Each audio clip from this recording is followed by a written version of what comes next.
Hello my friends and welcome back to the Iron Mindset. I am Iron Ian, your host. Let's get straight into the question. Are somatotypes bullshit? Some people out there may not know what a somatotype is, so let's have a quick chat about what they are. You may start to pick it up along the way. If you don't know what they are, you may know the descriptions. Somatotypes, supposedly, are three categories that we can put each person into. We have the ectomorph, the mesomorph, and the endomorph. Somebody that would be categorized as an ectomorph would be longer, narrower, skinnier, leaner, less muscle mass, but also less fat mass. They would generally have the muscle fiber types that would be better suited to long distance endurance based sports than they would, let's say, to fast twitch fiber related sports like powerlifting. In general, these people would be stereotypically called hard gainers in the gym. The next type we have is the mesomorph. So the mesomorph is somebody that would be quite heavily muscled and quite low body fat. So you would notice they have this natural V taper to their body. So they have wide shoulders, a small waist, would generally be a bit more aesthetic. And they are kind of like the all-star of the team. They're strong, but they're also fast. They're athletic, but they're also capable of feats of strength. So they're like the genetic winner. And then you've got the endomorph. So the endomorph would be a thicker person. So they'd have a thicker waist, maybe a thicker belly, a thicker chest, thicker at the wrist, and they would stereotypically hold more body fat than, let's say, an ectomorph or a mesomorph. So they would be an easy gainer in gym bro language. And you would typically categorize people who would be, a little on the heavier side but quite bulky as an endomorph. Now,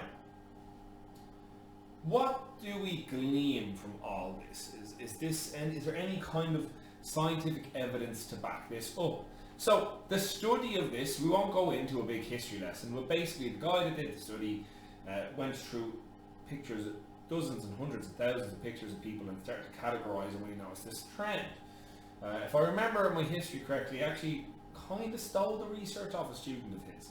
But in any case, are somatotypes bullshit? Yes, they are complete and utter useless shite talk information that doesn't benefit our categorization, training or dietary advice to any individual whatsoever.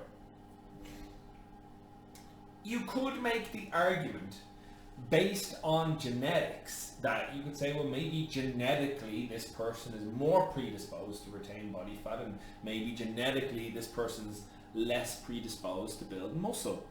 Sure, but there are far more important factors on somebody's physique and long-term health outcomes and performance than just their genetics. For example, your lifestyle choices for the majority of your adult life will far exceed the so-called benefits or disadvantages of your genetics. So it's far more impactful to lead your life a certain way than be, somebody that is a mesomorph. You take somebody who stereotypically builds muscle quite easily and doesn't retain a lot of fat, and have them eat a high calorie surplus diet and have them do low activity for 5 years, and they're still going to be in very poor health at the end. Conversely, if we had somebody you would stereotypically call an endomorph, who's usually thicker around the waist, carries a bit more fat, and we had them eating a calorie deficit over the course of 5 years, on and off, let's just say for health reasons, you could prioritize in high quality foods and regular activity 3 to 5 times a week. I guarantee you they would still come out the other end looking very good. Same with your ectomorph, your naturally thin or skinny or lean person. If we put them in a calorie surplus over the course of time, they would be somebody that is carrying more size, more muscle.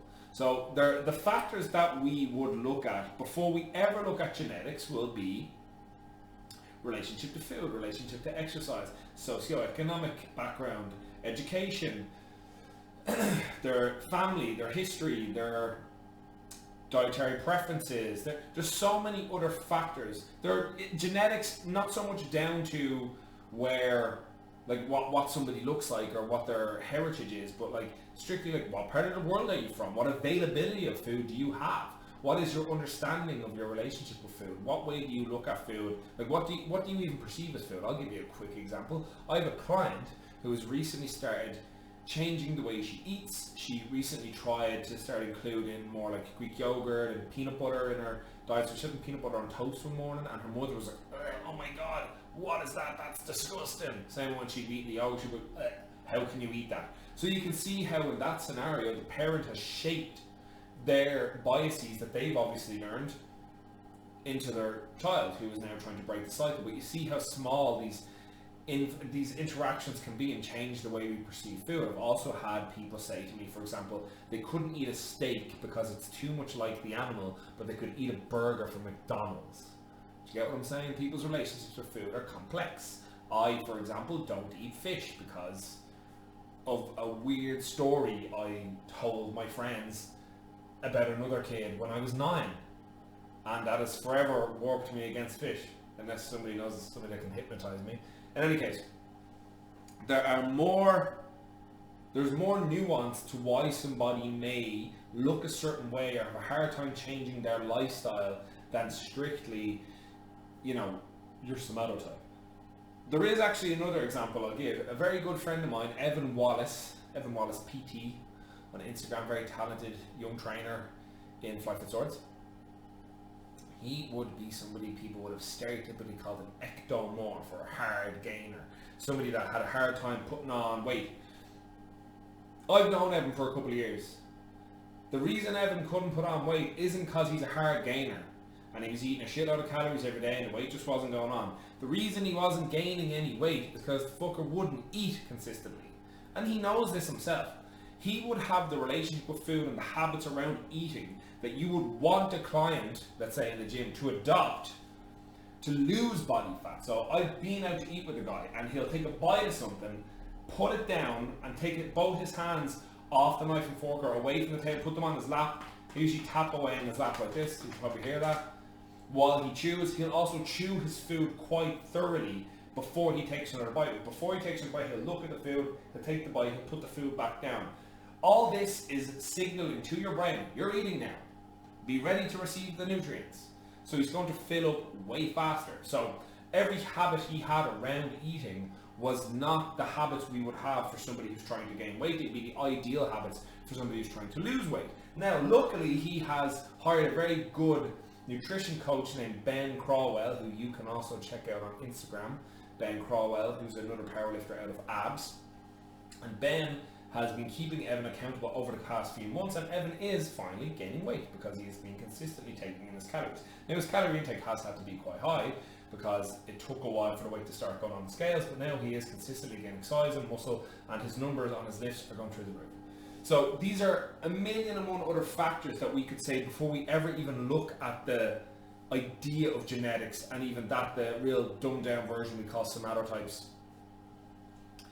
The reason I would discourage you from using somatotypes, even if you're look, you can go and look at the evidence, it's incredibly flawed, it's not really supported by modern science, but if you want to use that idea, the only other reason I could discourage you is because it creates barriers for people. If they believe, well, I'm an endomorph now, I'm going to have to do twice the cardio and put twice the calories as somebody else just to start losing weight, that may discourage somebody from a certain activity before they've ever even tried, because you've arbitrarily labeled them as this thing and all the negatives or potential positives that go along with that. That is not a helpful resource for people when they're trying to get healthier. Same if you tell someone, for example, they're an ectomorph and they're going to have to eat a shitload of food just to gain weight, you could potentially create a harmful relationship with food for that client, who then feels like they have to overeat. They could become they could build a very negative association with, here's another one, they could decide then what they need to do is start indulging in pizza and McDonald's and all this shite low quality food just to get the calories in, rather than approaching their food from a healthy perspective of eating high quality foods that they've usually cooked themselves, along with the occasional meal to help bump the calories up. It's the same way, like for example, when I have clients cutting, I don't like to tell them to count. I like to tell them to not count their green veg, because most people don't eat enough vegetables anyway. So if you start having them count that into their already limited calories on a cut, they're just going to leave out the vegetables and prioritize something else, like a Snickers bar or crisps or biscuits. So again, don't create a barrier to entry for somebody by telling them they're one certain way, or giving them this very self-limiting collection of beliefs that is not actually founded in any science. Now look, it's not the end of the world if you have been spouting this. Like when I came through the personal training qualifications, I was taught somatotypes like it was a thing. But it's not helpful. It doesn't get anyone anywhere. It doesn't tell you anything about who you need to be. I know a guy who's been all three. My good friend and housemate Vinny Chung, another trainer in Flight Swords, has been an ectomorph, where he was super like lean and skinny when he was a fighter. Then he went on the route of being more like a bodybuilding athlete in the gym, and he had big, wide upper body, big shoulders, big arms, very narrow waist. And then in the last lockdown, the first lockdown we had last year in March, he gained a lot of weight. His waistline was bigger than his shoulder width, so therefore he became an endomorph. So in essence, he went through all three, which, if these things are genetically ingrained, isn't really a thing. So my advice to you would be, don't worry about somatotypes. They don't benefit you, and they don't really tell us anything we need to know about somebody we're about to train, or that's about to engage in any form of activity or dietary intervention. Alright, so yes, they are bullshit in the fact that they are not useful at all. That is me done for the day. Gang, like always, like and comment below, subscribe if you haven't already, share the damn video, let's get some more eyes on the product. If you have any questions or feedback you want to send in, you can slide on over to @IronIanPT on Instagram. You can also email me if you're that way inclined, ironinpersonaltraining@gmail.com. Gang, I'm out of here today. Have a good one. Catch you next time.